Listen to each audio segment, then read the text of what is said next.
Hello, hello, hello. Xin chào tất cả mọi người. Chào mừng mọi người đến với channel Amazing Reviewer của chúng mình. Hôm nay chúng mình sẽ đến với guide cho CM8. Chỉ cần xem guide này của bọn mình là các bạn sẽ từ chuối biến thành rồng. Giờ thì mình sẽ để giảng viên của bọn mình chỉ dẫn cho các bạn nha. Xin chào tất cả các bạn, tôi sẽ là giảng viên của các bạn ngày hôm nay. Nào, chúng ta bắt đầu nào. Đầu tiên là chúng ta sẽ thi đấu CM này tại Arimakinen hay là Nakayama 2500m. Điều kiện thời tiết của chúng ta là trời nắng. Chúng ta sẽ thi đấu vào mùa đông và mặt sân của chúng ta là mặt sân có điều kiện là firm. Chúng ta hãy lựa các skill xanh dựa theo những cái điều kiện này nhé. Và rồi, cái track này, điều đặc biệt là late race sẽ bắt đầu tại một đoạn đường thẳng, giống với tất cả các CM long trước như CM2 hay CM6. Vì vậy, các bạn có thể dự đoán được là N sẽ rất là mạnh ở cái track này. Rồi, trước tiên sau khi nói về chúng ta thi đấu đâu thì chúng ta sẽ nhìn đến chỉ số. Tuy là một trận long nhưng chỉ có 2.500m. Nó sẽ không khác gì một trận medium cả. Và thậm chí là nó còn dễ hơn cả CM1, khi mà đây là long, nơi mà Nice Nature đã mất đi một nửa sức mạnh của mình, đó là Mystifying Murmur. Thì vì vậy mình sẽ chỉ khuyên các bạn là lấy khoảng, như ở đây các bạn có thể thấy là 901 stam và một heal. Tại sao lại là 901 chứ không phải 900? Tại vì threshold, tại vì là stat ẩn của chúng ta lần này là stam và gắt nhé, nên là chúng ta hãy cố gắng lấy 901 stam. Rồi, và tất nhiên là thêm một heal vàng nữa. Còn nếu mà các bạn không lấy heal thì hãy lấy thẳng cho mình khoảng 1100 stam. Rồi, còn ở bên trái thì như các bạn thể thấy, đây là chỉ số tối thiểu cho những người mà không có quá nhiều các cái thẻ SRMLB hay là các thẻ SR mạnh, thì hãy hướng đến cho mình start như bên trái. Còn nếu mà các bạn có bộ thẻ ổn thì hãy hướng cho mình start như bên phải, khoảng 950 stam, một heal vàng và một heal bạc. Thì một heal bạc là để phòng chống việc có Nice Nature thôi. Còn 950 pound và 500 wit ở đây có cần thiết không? Thì theo mình là có, bởi vì CM này chúng ta sẽ có 3 up heal và một đoạn down heal khá dài. Vì vậy việc sở hữu cho mình nhiều wit cũng sẽ giúp các bạn có khả năng vào down heal mode và giảm được lượng stamina tiêu thụ. Và nếu mà các bạn chạy pace thì hãy nhớ là thêm cho mình một chút stamina nữa để cho chắc chắn nhé. Và nếu mà các bạn chưa có đủ stamina và có thể chọn nhiều skill heal hơn, thì mình có một chút quy đổi cho các bạn, đó là một heal vàng ở trong CM này sẽ tương đương khoảng 250 stam và một heal bạc sẽ tương đương khoảng 60 stamina.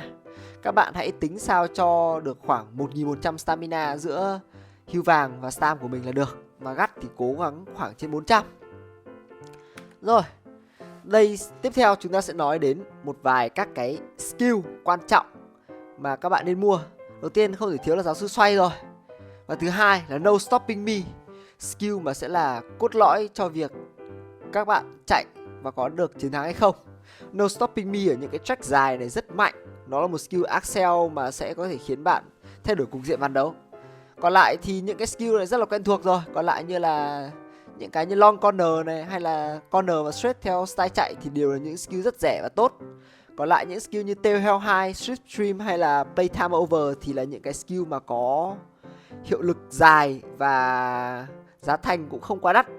Và rồi, vì đây là một track dài nên Umastan ở đây sẽ là một skill vô cùng mạnh, bởi vì sẽ giúp chúng ta là không bị pace down ở ngay đầu đường đua. Nó giúp chúng ta chiếm được vị trí rất tốt. Các bạn sẽ không muốn bỏ qua Umastan, bởi vì bỏ qua Umastan là bỏ qua việc lấy position một cách rất là free. Nên là hãy lấy Umastan nếu có thể. Umastan ở trong những cái track trên 2200m rất mạnh. Rồi, tiếp theo chúng ta sẽ nói đến các chiến thuật chạy của chúng ta. Thì chắc chắn là trong CM này, một CM long, đoạn đường late race bắt đầu ở quãng đường thẳng, thì các mã nương N sẽ cực kỳ mạnh. Vậy thì chúng ta sẽ nên sử dụng những mã nương nào? Thì đầu tiên, một cái skill thương hiệu Encroaching Shadow của Taishin sẽ khiến Taishin là lựa chọn hàng đầu. Nhưng mà đấy, như chúng ta luôn biết, Taishin là Potential Man. Nhưng mà unique của, và đặc biệt là lần này unique của Taishin thực sự sẽ hoạt động, nên là Taishin lần này là potential hơn bình thường. Mình có thể nói rằng là SS tier ở trong CM này. Tiếp theo là lựa chọn mà nhà nhà đều có, Kim Thuyền hay Gold Ship. Với cái unique mà lấy vị trí rất tốt ở mid game, gần như là bạn sẽ luôn đứng ở một vị trí mà thậm chí là trên cả hạng 5, hạng 6 khi mà bắt đầu late race. Tuy nhiên là CM này thì Potential Man của chúng ta đang khá là khỏe, nên là gold chip của chúng ta là nếu là gặp Potential Man mạnh là sẽ khả năng cao là sẽ không thể đọ lại được. Rồi, một lựa chọn khác rất là phổ biến đó chính là cà phê, waifu hay là Oshi rất nhiều bạn đây. Thì cà phê là một end closer tốt, đừng cho cà phê chạy late nhé.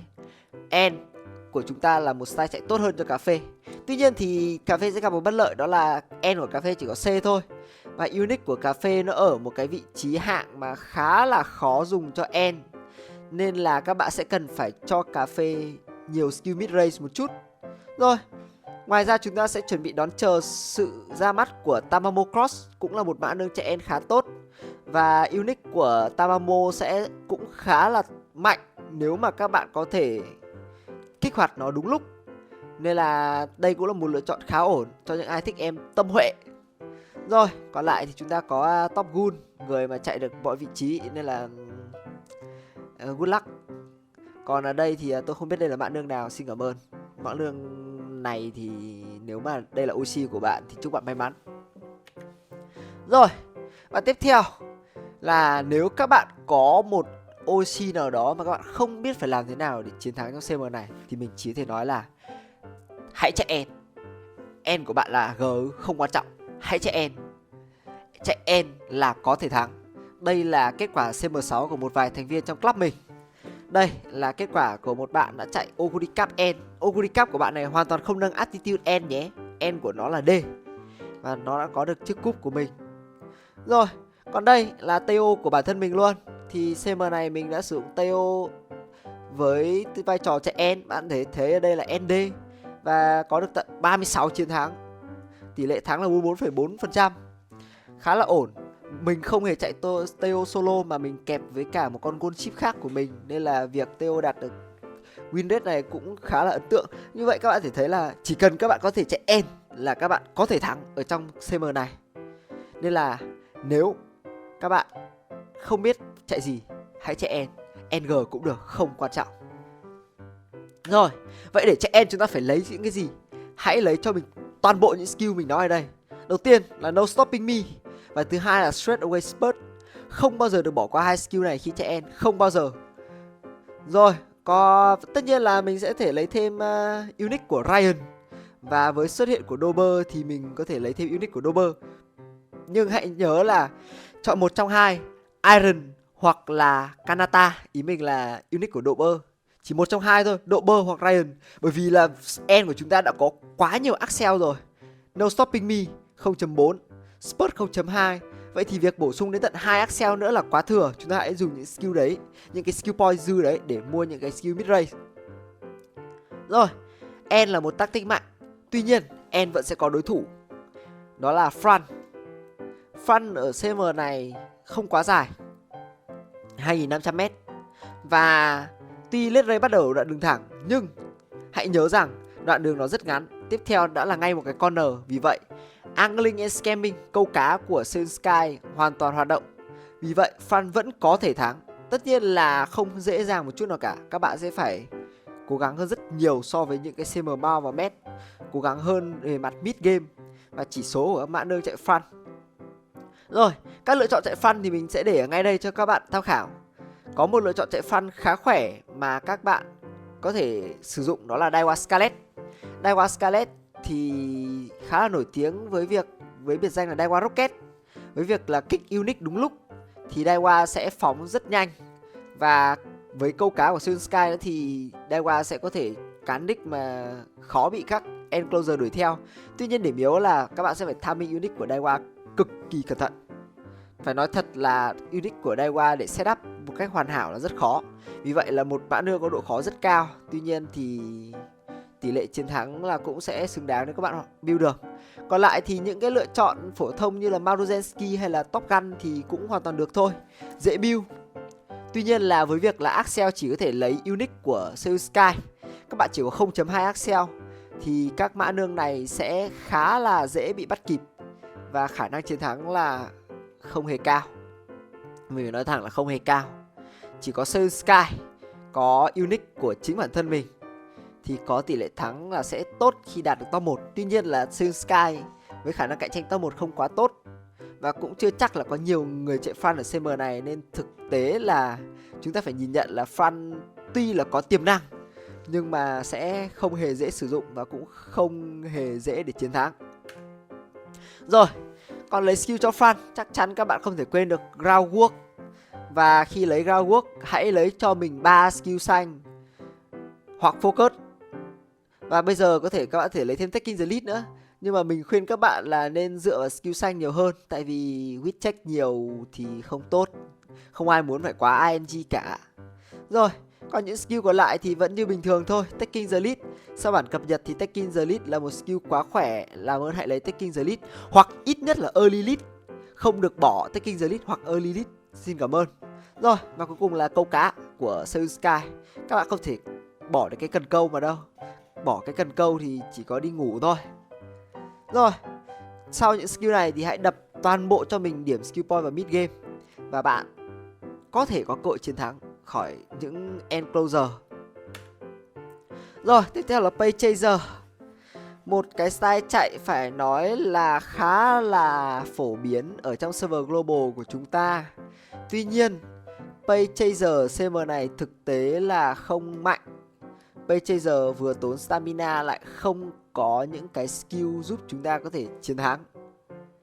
Thì chúng ta có thể dựa vào những cái gì để thắng? Thì các bạn sẽ phải dựa vào mã nương của các bạn có skill phù hợp.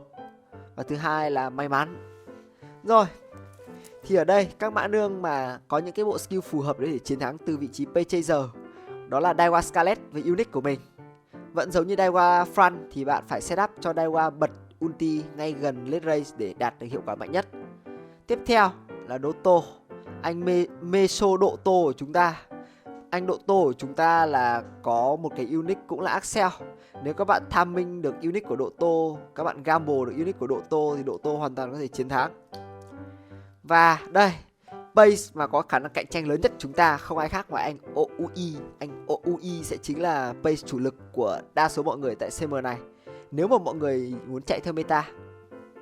Rồi, vậy thì chúng ta sẽ nói về cách build Pace một chút. Thì để build Pace, các bạn gần như không có gì cả. Phải nói là các bạn không có một Axel nào cả. Skill unique của Maru và của Taiki là không hoạt động tại track này. Thế thì bây giờ sẽ phải làm gì? Thì bây giờ chúng ta sẽ chỉ có hai lựa chọn là NSM và Head On. Thì Head On là cái mà các bạn không thể nào mà các bạn phụ thuộc vào được, không thể nào mà các bạn lấy được một cách đơn giản. Thì không có một nguồn nào lấy Head On cả, nên là Pace sẽ không có cái gì để chơi. Vì vậy mình có thể lấy Groundwork và Angling and Scamming. Tại sao? Tại vì thực tế ra là tại một cái track long như thế này thì không có quá nhiều front đâu. Phải nói thẳng là không quá nhiều front.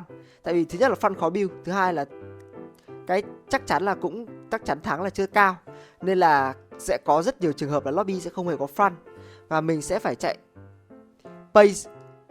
Thì ở đây Pace của chúng ta có thể lấy cần câu và Groundwork để chiếm cái vị trí làm Lucky Pace và đoạt lấy cho mình chiến thắng khỏi các enclosure. Rồi, tất cả các Pace của chúng ta ở đây phải ngoại trừ OUI Christmas. OUI Christmas là một trường hợp đặc biệt, phải nói là đặc biệt. Đây là một mã nương chạy Pace và có Axel cực kỳ khỏe ở unique của mình, nên Oguri Xmas sẽ là trường hợp cá biệt ở đây. Thì cách build Oguri Xmas thì các bạn đều biết rồi, 3 heal và Oguri Xmas sẽ đem lại cho chúng ta một chiến thắng.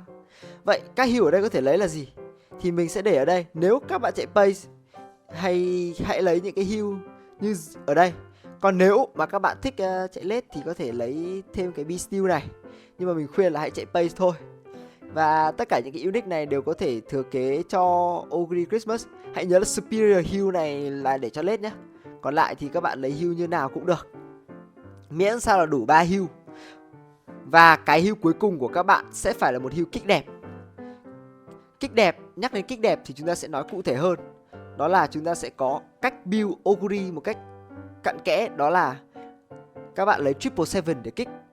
Tuy nhiên 777 ở track này không quá đẹp, mình phải nói thẳng là không quá đẹp. Vậy thì đây chỉ là một cái lựa chọn mà nó gọi là chắc chắn thôi. Vì cái vị trí 777 như các bạn có thể thấy ở đây, nó ở phía sau của Late Ray một chút. Nó ở đây là mình kẻ chưa chính xác lắm, nhưng mà nó sẽ sau Angling and Scamming một chút. Và lượng Accel của nó thực tế chỉ là 0.3. Nên là với 777 được kích hoạt thì khả năng chiến thắng của Oguri Cap cũng không được đảm bảo. Vậy thì chúng ta sẽ có cách nào? Vậy có cách nào để chúng ta đánh bại được các Enclosure nếu mà 777 không đẹp? Đó chính là build thứ hai, chúc mừng cậu chủ thắng lớn. Vậy các cậu chủ sẽ phải làm gì? Các cậu chủ sẽ lấy tất cả các skill mid range và straight away recovery. Tại sao? Các cậu chủ có thể thấy đây là giai đoạn mid range của chúng ta và sẽ có một cái straight ở cuối mid range này.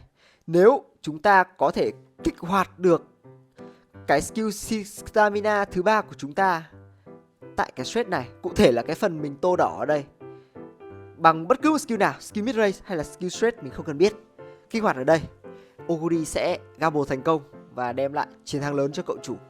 Thì tỷ lệ nó là 1/3 thôi, chỉ 1/3 thôi.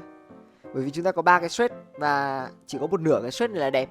Và cộng thêm với những cái tỷ lệ mà các bạn gamble được những cái skill ở mid range này thì tỷ lệ thắng của chúng ta là 1/3. Tất nhiên là chúng ta chưa tính đến vít check nữa. Nên là đây là một build mà tỷ lệ sẽ không ổn định. Và các bạn sẽ cần những ace khác đủ tốt để bù lại cho Oguri. Và tất nhiên rồi, nếu Oguri hit được cái vị trí gamble đẹp của cái heal này thì Oguri của chúng ta gần như là sẽ băng với đích, rất khó để đuổi kịp. Bởi vì với lượng speed carryover và Accel thì Oguri Cap sẽ gần như không thể cản phá. Rồi, vậy thì chúng ta đang thiếu style chạy nào ở đây nhỉ? Đúng, chúng ta thiếu Runaway. Vậy thì Runaway có gì? Runaway có Suzuka. Nhưng mà Suzuka lần này các bạn sẽ không thể thắng đâu. Đừng build Suzuka làm ace. Làm ơn, đừng build Suzuka làm ace. Chuyện này rất quan trọng, phải nhắc lại một lần nữa là đừng build Suzuka làm ace. Suzuka không thể thắng. Suzuka không có Unrestrained ở trong track này. Unrestrained kích ở một vị trí quá muộn rồi. Suzuka không cách nào để kết thúc trận đấu cả.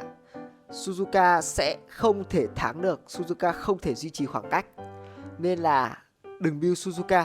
Tất nhiên nếu lobby quá chuối thì bạn có thể thắng, nhưng mà mình nói thật là Suzuka của bạn không thể thắng đâu. Hãy build Suzuka làm blocker và làm bệ phóng cho các Paychaser và Frontrunner của các bạn. Paychaser, Frontrunner các bạn hoàn toàn có thể vượt qua Suzuka ngay đầu late race và kích hoạt No Stopping Me, đem lại chiến thắng cho các bạn. Hãy build Suzuka làm blocker theo hướng là hãy khiến Suzuka chết ngay ở đầu late race và cho các bạn đương chạy front và pace của các bạn một lượng Accel khủng khiếp từ No Stopping Me và thắng. Cái build này sẽ đòi hỏi là cũng một độ chính xác khá là cao. Các bạn cũng sẽ phải nghiên cứu khá là nhiều. Nếu các bạn không có nhiều thời gian và không quá rõ về cơ chế game thì mình cũng khuyên là đừng đụng vào Suzuka ở CM này. Hoặc chỉ đơn giản là dùng Suzuka làm blocker để chặn Lucky Pace mà thôi. Rồi. Ôi chết, mình quên late. Ui, mấy anh chạy late này thì no hope. No hope. Tại sao lại nói là no hope? Tại vì các bạn thể thấy là chạy late thì chẳng khác gì chạy end cả. Chỉ khác mỗi chỗ là không có straight away spurt. Và thế là quá đủ để chạy late là một cái phiên bản hạ cấp của chạy end. Và thậm chí chạy late còn là cái bệ phóng giúp các Enclosure kick No Stopping Me. Chạy late khi mà gặp end thì là bệ của No Stopping Me của người ta. Còn mình thì lấy ai No Stopping Me? Mình chưa chắc kick được No Stopping Me bởi bọn chạy pace đâu. Nên là late thực sự là một cái strategy rất là không tốt. Nói thẳng ra là tệ ở CM này. Nếu mà các bạn vẫn muốn chạy late thì mình chỉ có một lời khuyên cho các bạn. Đó là chạy Haru Urara Front, chiến thuật mà thất truyền từ lâu. Với việc chạy Haru Urara Front và dồn rất nhiều các skill chạy tại mid game, các bạn sẽ có thể lấy được lead bởi sự hỗn loạn mà Haru Urara Front tạo ra. Rồi các bạn lấy thêm Angling and Scamming của em Seoul Sky và rồi các bạn sẽ có được chiến thắng. Tất nhiên thì đây là hạ sách cuối cùng nếu các bạn muốn chạy late và có được chiến thắng mà thôi. Và sau bài học ngày hôm nay, các bạn đã biết rõ phải làm gì ở trong CM lần này chưa? Chúc tất cả mọi người có một kỳ CM rực rỡ, mã đáo thành công nha. Cảm ơn mọi người đã đến với channel của bọn mình hôm nay.